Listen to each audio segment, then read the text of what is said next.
crypto industry, once considered fringe by many, is now being embraced under a new White House administration.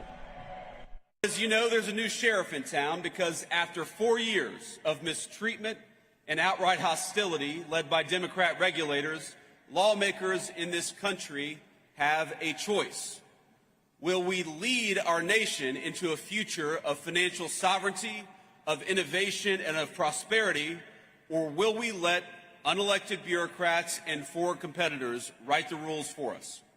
And I'm here today to say loud and clear, with President Trump, crypto finally has a champion and an ally in the White House. Fascinating. That's a good point, Kelly. Very fascinating. Okay, so another thing of note is the name Gary Gensler. I hope I'm saying that correctly. Came up once again during the speech, and he's a former chair of the Securities Exchange Commission. Here's some of what Vance had to say.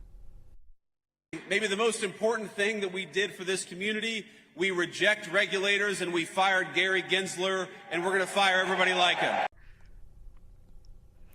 Well, because a lot of them would say that he was very anti-them. So Gary Gensler was the SEC commissioner under the Biden administration. He stepped down January 20th.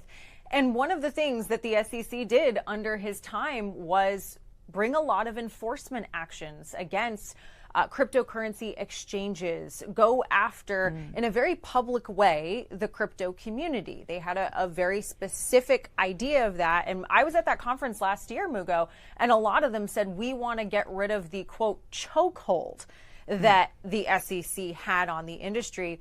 And in fact, in President Trump's speech last year, he said, one of the first things I will do is fire Gary Gensler. I was in the crowd and it erupted. And he said, wow, I didn't expect that response. And you heard it again today.